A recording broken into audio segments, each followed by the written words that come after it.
నమస్కారం. శ్రీమద్ భాగవత మహాపురాణము ప్రథమ స్కందము 9వ అధ్యాయము. ధర్మరాజు మొదలగువారు భీష్ముని కడకు వెళ్ళుట, భీష్ముడు శ్రీకృష్ణుని స్తుతించుట.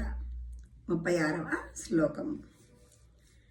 వ్యవహిత పృతనాముఖం నిరీక్ష్య స్వజనవదాద్విముఖస్య దోషబుద్ధ్యా కుమతి పహరదాత్మ విద్యయాయ చరణరతి పరమస్య తస్యమేస్తు.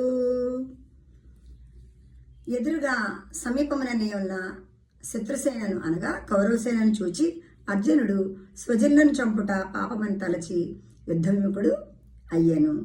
ఆ సమయమున శ్రీకృష్ణుడు గీతోపదేశం ద్వారా ఆత్మవిద్యను బోధించి అర్జునుని యొక్క అజ్ఞానమును తొలగించెను.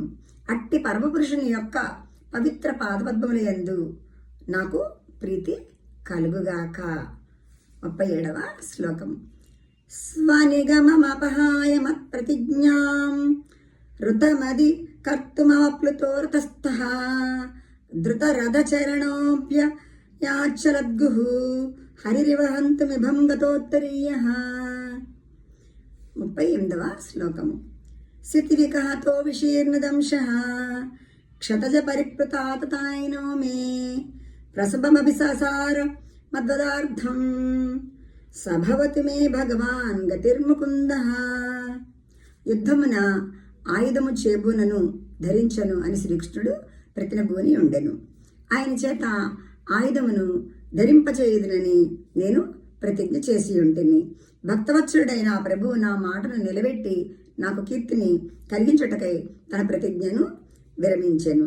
ఆ సమయమున ఆ చక్రధారి రథము నుండి క్రిందకు దూకి సింహము ఏనుగులపై లంఘించినట్లుగా రథచక్రమును చేబూని నాపై విజృంభించెను. ఆ వేగమునకు ఆ స్వామి భుజముపై గల ఉత్తరీయము జారిపోయెను. భూమి కంపింపసాగాను. ఆతతాయినైన నా యొక్క వాడి అయిన బాణములచే ఆయన కవచమును ఛేదించి తిని అంతటా ఆయన శరీరము రక్తసిక్తము అయ్యాను.